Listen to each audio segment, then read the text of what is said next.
So, should the Cleveland Browns pass on a quarterback with the second pick in the 2025 NFL Draft?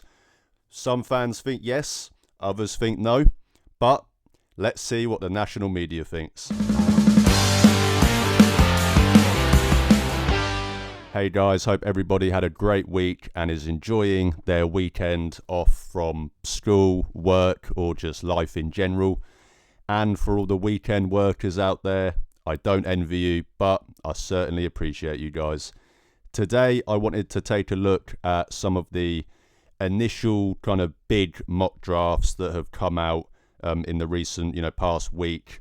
See what the national media is thinking in regards to whether or not the Browns should take a quarterback with the second pick in the upcoming draft. If you are a subscriber of mine, you will know already how I feel about this question. For those who don't know, I've firmly been in the camp of not going quarterback at number 2. I said it when, the Browns looked like they could potentially have a top 3 pick, and I said the same thing once it was confirmed that they'd, of course, have the second pick in the draft. I don't think this quarterback class is very good. It's just typical that the Browns don't have a Joe Burrow waiting for them in the draft whenever they're bad and need a quarterback. But that is how I feel, and to be honest, I don't think that my mind will change on this. Shedeur Sanders is the only quarterback that I'd understand the Browns drafting in the top 5. I've made that clear, but realistically, I still think it's a reach, and, I would much prefer the Browns look to trade back with New York or Vegas in the hopes of picking up more picks and, still landing one of either Abdul Carter, Travis Hunter, or Mason Graham. If they can't trade back, just take Abdul Carter at 2 and don't look back. But let's check out what the national media thinks regarding this question. One of the biggest questions that the Browns have had, especially draft related in at least 3 years. Of course, the first year now since the Watson trade that we've got our first round picks back. But as I said at the start, I wanted to take a look at 3 different mock drafts.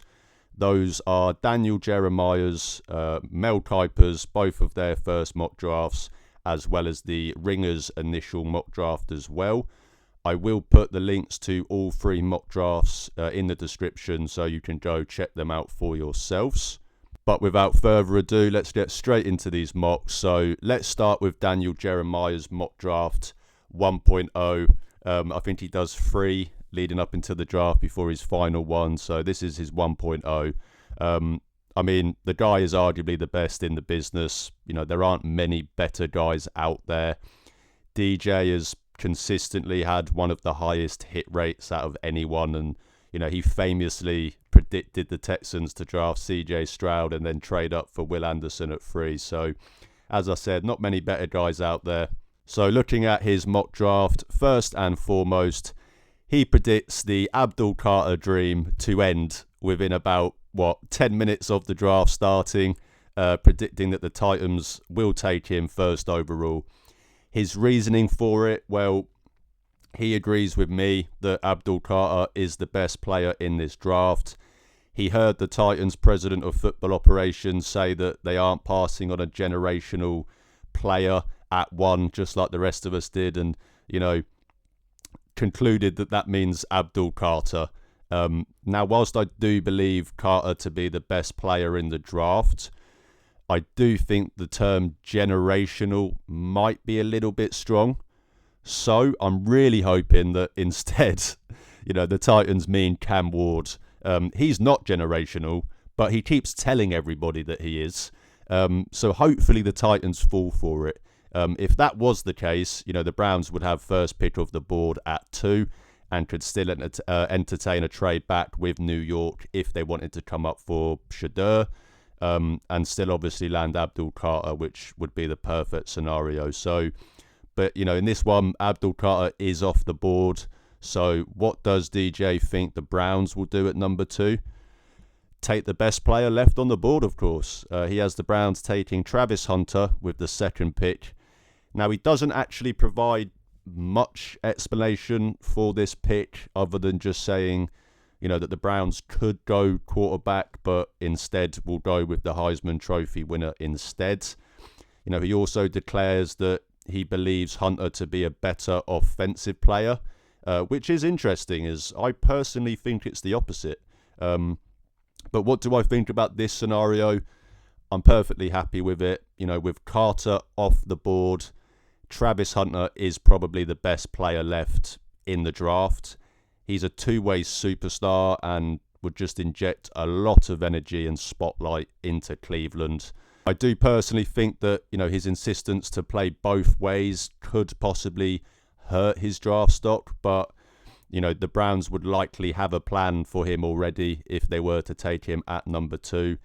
Again, it would be an incredibly exciting pick, arguably the most flashy pick, and, would provide all kinds of draft night media content, given his personality. Great player, appears to be an even better person, would absolutely have no problems with this pick at all. Daniel Jeremiah then has Cam Ward being the first quarterback off the board at 3 to the Giants, with the Raiders then taking Shadur at 6. Just 2 first-round quarterbacks, as expected. All the more reason not to reach on one of these guys at 2 and instead take a flyer on one of them and on day 2 instead that will most likely still be there. Outside of Hunter, the first skill position player that he has coming off the board is Tyler Warren to the Jets at 7. And, I think Tyler Warren is a great prospect, but if the Jets draft a tight end at 7, then it will be hard not to laugh. He also has Michigan's Colston Loveland going in the first round as well. 2 tight ends in the first round wouldn't be great for any Browns fans wanting, Harold Fanning, as he would likely then go pretty early on day 2 in this scenario, given with the top 2 guys going off the board in the first round. Finally, on DJ's draft, he's got a lot of the top defensive linemen, offensive linemen, and defensive backs going in the first round. Not so much the D linemen or the DBs, but especially, if the Browns go Carter or Hunter at 2. But, the Browns do need a tackle, and seeing that, most of the top guys going in the first round in this scenario, of course, wouldn't be great, as it means they'll either have to take the next best guy at 33 or risk, missing out on any of the better tackle prospects altogether. Finally, he does have Ashton Ginty, or Ginty. I'm terrible with names, guys. He has him as the only first-round running back going at number 12 to the Cowboys, which would be pretty hilarious. But in regards to the running backs, only one going in the first round would be fantastic for the Browns. They need a new running back 1. There's no sugarcoating it. I've got a Nick Chubb jersey behind me, and even I can admit it. Keldon Johnson would be my first choice. So if he does make it out the first round, I'll be seriously considering it at 33, which is why I think a trade back with the Giants could be so beneficial, because if you can pick up their second, you do have the luxury of going with a Keldon Johnson at 33 if he makes it out of the first round, while still having another second round pick, which would be the next pick, to address other holes, within the roster, i.e. offensive line or quarterback. Even if they weren't to do that, the running back class falling is great news regardless. There's plenty of great running backs in this class, arguably one of the deeper positions. So, they could have plenty of guys to choose from on day 2 or even day 3. So overall, Daniel Jeremiah agrees with me about Abdul Carter being the best player in the draft. And, he also thinks that the Browns will go best player available at 2 instead of taking a quarterback. So no problems from me. Moving on to Mel Kiper's mock draft 1.0. Again, I think he might do 4 before the draft. This is, of course, his first. Now, I know that Mel isn't exactly the most popular guy and has had some pretty hilariously bad predictions over the years. But there is a reason, he's been so highly respected over so many years that he's been doing this. For every awful prediction, he has had, some decent ones as well. And there aren't many people with more connections in the world of mock drafts than Mel Kiper. So in his mock draft, he has the dream selection for me in terms of what the Titans do number 1, and that is them taking Cam Ward first overall. To go back to some of his bad predictions, Mel was actually really high on Will Levis a couple of years ago, and he does mention that here. However, whilst he recognises that the Titans could listen to trade offers, he insists that they will go with either one of Cam Ward or Shedeur Sanders, which is good news in my opinion. He does actually have Shedeur ahead of Ward in his player rankings, but he seems to think that the pre-draft buzz will lead to them taking Ward over Shedeur. Mel does tend to value quarterbacks higher than other people in this kind of world of mock drafts. With quarterbacks constantly receiving bumps in his player rankings each year because of the importance of the position. And whilst we can laugh, he does kind of have a point. It is the most important position in sports. How often do we see quarterback prospects go higher than they should have because of it? The only reason we are having this conversation about the Browns going quarterback at 2 is because of just that. But he has the Titans going Cam Ward, which then leaves the Browns in, what in my opinion is the perfect scenario. First pick off the board, as well as the chance to trade back with a team that gets nervous about Shedeur not making it to their pick. Again, as I've said, New York would be the perfect choice. Get an extra second round pick to drop one spot and still get the guy that you want. But, you could also try and play chicken with the Raiders at 6. And, if they get nervous, they might offer the house to come up for Shedeur. Just so many possibilities for the Browns in this scenario. But what does Mel have them doing? Well, he does mention the possibilities of trade back, highlighting how the Browns could have plenty of offers to trade back here.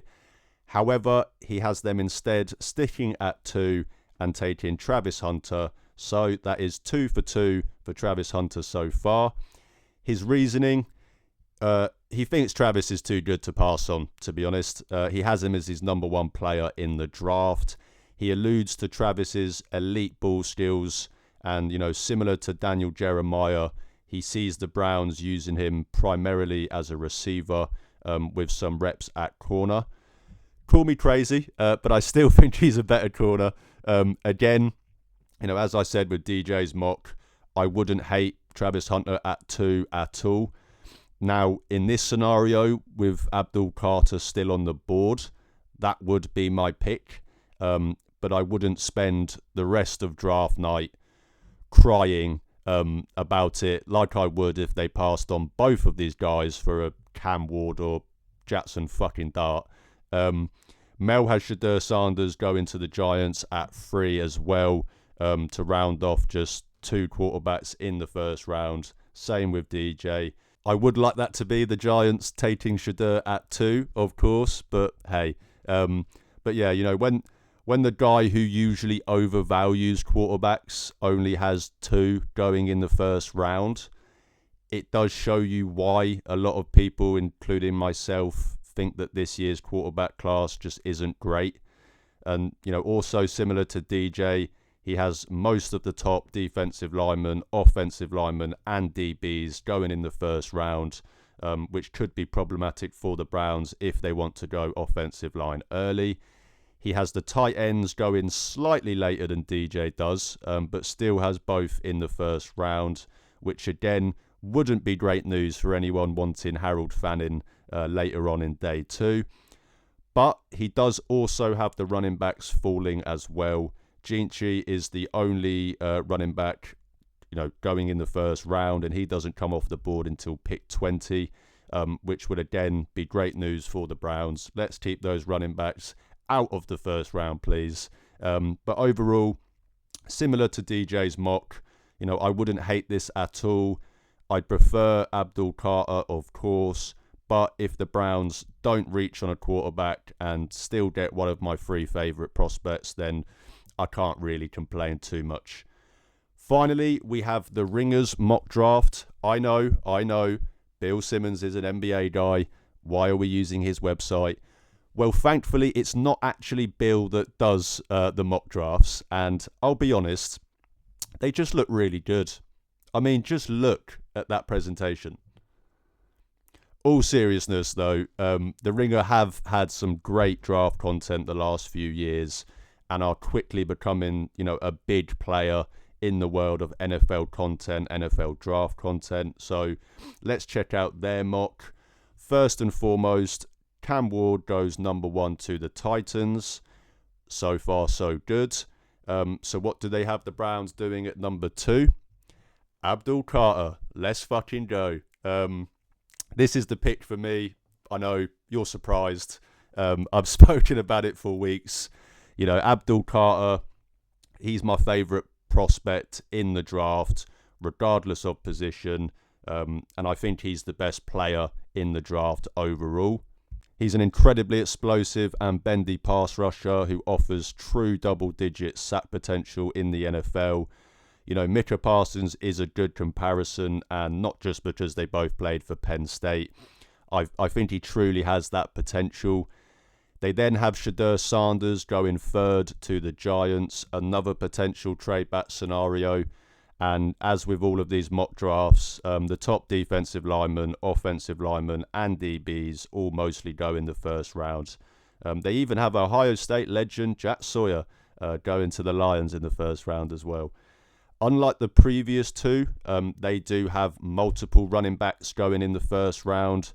Jinty to the Bears at 10 and Caleb Johnson to the Texans at 25. Unfortunately, I think it's more likely that this is the case. I will be surprised if Caleb Johnson makes it out of the first round, but a man can dream. But overall, this is, of course, my favourite of the 3 mocks, purely due to them having the Browns going Abdul Carter at number 2. So there we have it. It would appear as if the national media is in agreement with myself and, of course, the section of the fan base that lean more towards passing on a quarterback with the 2nd overall pick. It's odd because I'm used to being in complete disagreement with the national media's line of thinking. How often do we talk about the national media having no idea what they're talking about when it comes to the Cleveland Browns and, instead just using classic tropes over actually doing their research? But credit where credit is due. They've clearly spent some time looking at the Browns situation this year.